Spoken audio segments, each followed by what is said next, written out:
नमस्कार, मैं हूं आपके साथ स्वाति सिंह और आप देख रहे हैं दी कंटाप। दोस्तों, अब जो है चुनावी नतीजे तो आ चुके हैं। सबको पता है कि राज अभिषेक किसका होना है, कौन सी पार्टी जीती है, सब कुछ क्लियर है। वहीं दोस्तों, तमाम न्यूज़ चैनल पर आप देख रहे होंगे कि खुशी बहुत फूट फूट कर निकल कर सामने आ रही है और तमाम मीडिया और कहो कि बीजेपी के समर्थक सब बहुत खुश नज़र आ रहे हैं। वहीं सबसे बड़ी चीज़ दोस्तों गौर फरमाने वाली है कि जहां पर अगर हम बात करें मुस्लिम्स की, यानी कि मुस्लिम्स कैंडिडेट्स की बात करें, और अगर हम ये बात करें कि सपा ने इस बार भाजपा को जिस हिसाब से ये अंदाज़ा लगाया जा रहा था कि सपा जो है इस बार भाजपा पर भारी पड़ती नजर आएगी, तो वहीं ये सोचने वाली बात है कि क्या वाकई सपा जो है वो भाजपा पर भारी पड़ी है इस बार या नहीं पड़ी है। बहुत सारे ऐसे सवाल हैं। सिर्फ जीत का जश्न मनाना ठीक है, जो बीजेपी के समर्थक हैं वो जीत का जश्न मना रहे हैं, अच्छी बात है, मनाना भी चाहिए कि वो कामयाब हुए हैं, लेकिन सवालों का सिलसिला अभी भी जारी है। क्योंकि वहां पर सबसे बड़ा सवाल आता है कि क्या इस बार जिस तरीके से सपा का जोर पूरे चुनावी प्रचार में दोस्तों देखा जा रहा था, तो उसी तरीके से क्या सपा वाकई बीजेपी पर भारी पड़ी है? क्या वाकई बीजेपी को टक्कर दी है सपा ने? क्या वाकई बीजेपी के पसीने छुड़ाए हैं सपा ने? जी हाँ, तो ये सवालों के जवाब आज मैं आपके सामने लेकर आई हूं और इस सवाल का जवाब बहुत सिंपल सा है दोस्तों। जिस तरीके से चुनाव के अंतिम चरण में जाकर तमाम मुद्दे निकलकर बाहर आ रहे थे और जिस तरीके से मतलब आप देख सकते हैं कि बीजेपी के नेता जिस तरीके से बौखला रहे थे, तो कहीं ना कहीं उनको भी पता था कि समाजवादी पार्टी पूरा जोर लगा रही है। हालांकि समाजवादी पार्टी ने जितना प्रचार किया, जिस हिसाब से देखा जा रहा था, माहौल जिस हिसाब से था, नतीजे उस हिसाब से नहीं आए हैं, बट फिर भी अगर समाजवादी पार्टी का हम पुराना डेटा उठाकर देखते हैं और अब देखते हैं, तो पहले के मुकाबले इस बार समाजवादी पार्टी को अच्छी खासी सीटें मिली हैं, जो बराबर बीजेपी को टक्कर दी है। जिन सीटों ने, ऐसी भी सीटें जो समाजवादी पार्टी जो उम्मीद भी नहीं लगा रही होगी कि शायद उनको मिल जाएंगी, जो कि हमेशा बीजेपी के खाते में ही जाती हैं, वो सीटें भी समाजवादी पार्टी को मिली हैं।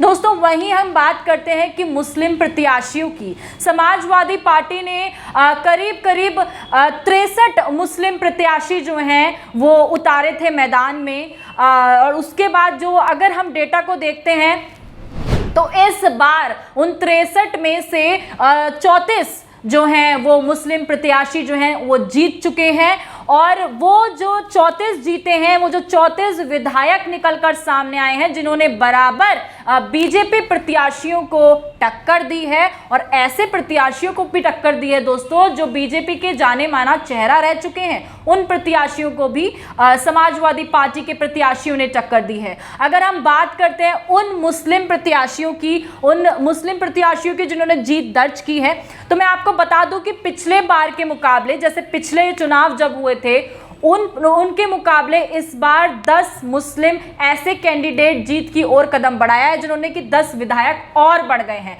और अब वो 10 बढ़ने के बाद जो है वो 34 हो गए हैं, यानी कि 34 विधायक बढ़ चुके हैं अब। और आपको बता दूं कि पहले जो थे वो 24 विधायक थे सपा की साइड से मुस्लिम, अगर हम मुस्लिम विधायक की बात कर रहे हैं इस वक्त, मुस्लिम विधायक जो थे वो 24 थे, और अब 10 और बढ़ चुके हैं और वो जो हैं अब 34 हो चुके हैं विधायक, और जिन्होंने बीजेपी प्रत्याशियों को पूरी टक्कर दी है इस बार। और अगर हम देखते हैं कि वो 34 जो विधायक हैं उनकी लिस्ट भी है, आपको जानना भी, आपको जो है न्यूज़ चैनल पर भी वो जानकारी नहीं मिली होगी कि आखिरकार ये जो जीते हैं उनकी लिस्ट कहाँ है। आपको सर्च करने की ज़रूरत पड़ेगी, बट हम आपके लिए वो लिस्ट भी लेकर आए हैं, और आज मैं आपको वही नाम बताऊंगी कि कौन कौन सी जगहों से कौन कौन सा मुस्लिम कैंडिडेट जीता है, वो मैं आपको इस वीडियो में बताऊंगी। और ऐसे कैंडिडेट जिन्होंने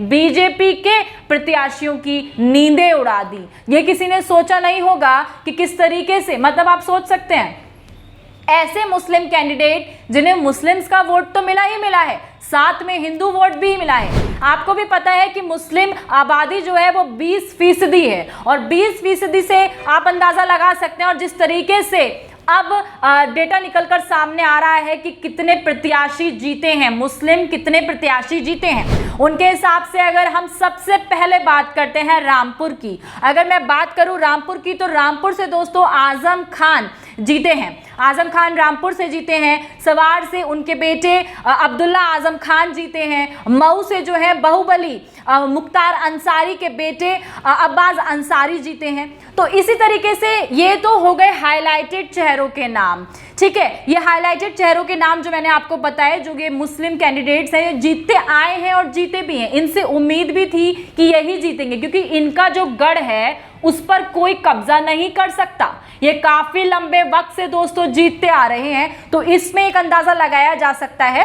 कि इनकी जीत ज्यादा अहमियत तो रखती है दोस्तों, क्योंकि जेल में रहने के बावजूद भी अगर ये जीत जाते हैं तो बहुत बड़ी बात है।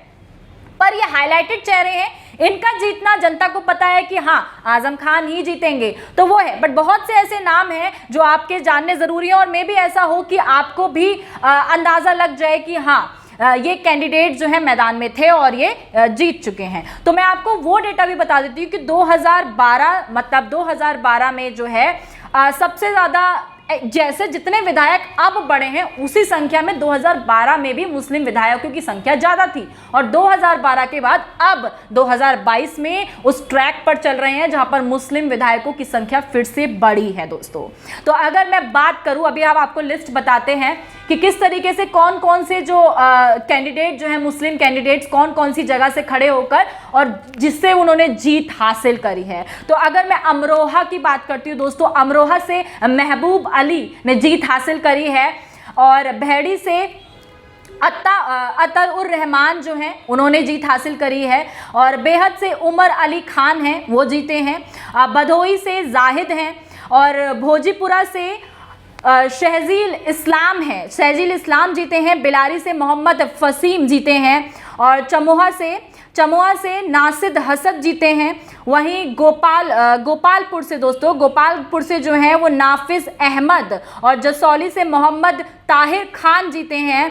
किराना से नाहिद हसन दोस्तों, आपको मैंने बताया कि नाहिद हसन के ऊपर नजरें टिकी हुई थी और नाहिद हसन जीते हैं। इनके बारे में मैं आपको पहले भी बता चुकी हूँ, और इस लिस्ट में नाहिद हसन किराना से जीते हैं, जो कि जाट लैंड बताया जा रहा है, और वहाँ पर मुस्लिम कम्युनिटी, मतलब दोनों को मिलाकर अच्छी खासी वोटिंग संख्या से नाहिद हसन जीते हैं।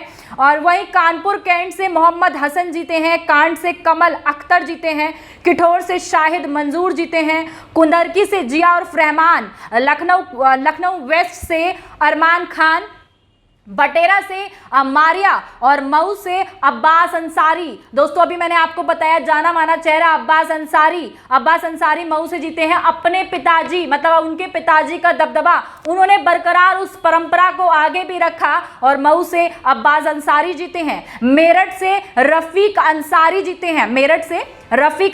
जीते हैं। उसके बाद महमूदाबाद से मुहेब उर्फ मन्नू अंसारी जीते हैं। मन्नू अंसारी महमूदाबाद से जीते हैं। मुरादाबाद ग्रामीण से मोहम्मद नासिर मुरादाबाद ग्रामीण से जीते हैं।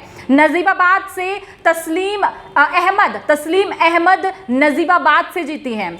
तो वहीं दोस्तों मैं आपको जिस तरीके से नाम बताती जा रही हूँ, ये वो नाम है जो मुस्लिम कैंडिडेट्स, या आप कह सकते हैं कि मुस्लिम विधायकों के नाम आने वाले टाइम में, ये मतलब अब जो विधायक बन रहे हैं ये 34 विधायकों के नाम।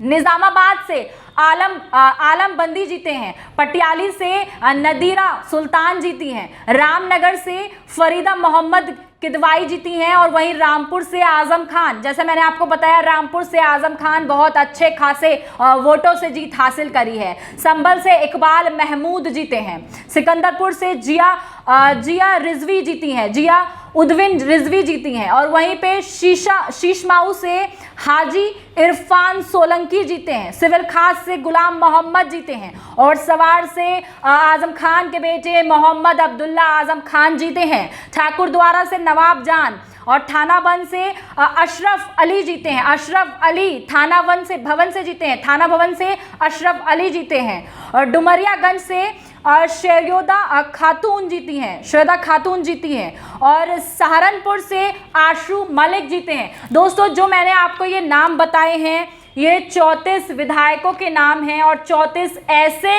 मुस्लिम विधायकों के नाम हैं जो बीजेपी विधायकों पर या बीजेपी कैंडिडेटों पर भारी पड़े हैं। आप दोस्तों देख सकते हैं कि किस तरीके से मुस्लिम कैंडिडेट्स को हमेशा हल्के में भापा जाता है। हमेशा ये सोचा जाता है कि अगर कहीं ना कहीं उनको लगता है कि बहुत सारे ऐसे भी नेता रहे और ऐसी भी पार्टी रही है जिन्हें ऐसा लगा है कि मुस्लिम कैंडिडेट्स उनको फ़ायदा दे सकते हैं, तो उन्होंने कोई कैंडिडेट खड़ा किया। पर वहीं सपा की बात करें तो एक तरफा अगर जीत की बात करें मुस्लिम कैंडिडेट्स में, तो सपा के हाथ एक तरफा मुस्लिम कैंडिडेट्स की जीत लगी है। 34 विधायकों का निकलना, और आप देख सकते हैं किस तरीके से सपा ने पूरी टक्कर योगी आदित्यनाथ को दी है, बीजेपी को दी है। अखिलेश यादव ने जिस तरीके से हुंकार भरी थी, जिस तरीके से चुनावी प्रचार में अखिलेश यादव ने कहा था कि इस बार कम मत भापिएगा, साइकिल में पंचर बेशक इस बार हुआ है पर कोई बात नहीं है। आप देख सकते हैं दोस्तों स्पीड बरकरार रही है, किस तरीके से चुनावी प्रचार किया गया। उसके बाद आपको पहले के मुकाबले सपा को, अखिलेश यादव को पहले के मुकाबले इस बार ज़्यादा सीटें मिली हैं। उनके विधायक भी, मुस्लिम विधायक भी, मैंने आपको नाम बताए कितनी ज़्यादा संख्या में निकल कर बाहर आए हैं, और जो कि योगी आदित्यनाथ और बीजेपी के लिए एक बहुत बड़ी चिंता का विषय कहीं ना कहीं है। हालांकि दोस्तों योगी आदित्यनाथ का एक बयान आया था, आपको याद होगा, और जो कि ज़्यादा पुराना भी नहीं है। अभी चुनाव, जो आखिरी चुनाव 7वें चरण का चुनाव था, उसके एक दिन पहले ही योगी आदित्यनाथ का एक बयान आया था जहां उन्होंने कहा था कि मैं मुसलमानों से प्यार करता हूं और मुसलमान मुझसे प्यार करते हैं। उन्होंने ये बात कही थी। तो उस बयान के हिसाब से तो जिस तरीके से 34 विधायक मुसलमान निकलकर सामने आए हैं, तो योगी आदित्यनाथ को कोई दिक्कत तो होनी चाहिए नहीं, साफ सी बात है। लेकिन वहीं पे हम आपको ये जो डेटा बता रहे हैं, ये डेटा आपको कहीं नहीं मिलने वाला है, क्योंकि अधिकतर जो न्यूज़ चैनल है और ज़्यादातर जो वीडियोस आप देख रहे होंगे वहाँ पर कहीं ना कहीं बस बीजेपी, उनके हाईलाइटेड नेताओं की वीडियो हैं। बट दोस्तों ये जो मैंने आपको लिस्ट बताई, ये लिस्ट में पूरे उन 34 विधायकों के नाम हैं जिन विधायकों ने जीत दर्ज की है, अपने दम पे दर्ज की है। और वहीं कहीं ना कहीं दोस्तों आपको भी पता होगा कि समाजवादी पार्टी को कहीं ना कहीं गठबंधन का बहुत ज़्यादा फायदा मिला है, और वही गठबंधन अगर ओबीसी के साथ भी हो जाता तो आप सोच सकते हैं कि आंकड़ा बढ़ सकता था। आप एक अंदाज़ा लगा सकते हैं कि अगर ओवैसी और अखिलेश यादव एक हो जाते, और जो मुस्लिम वोट्स आप देख सकते हैं, ओवैसी के जो प्रत्याशी थे उनको भी भारी मात्रा में वोट मिले हैं, अच्छे खासे वोट मिले हैं।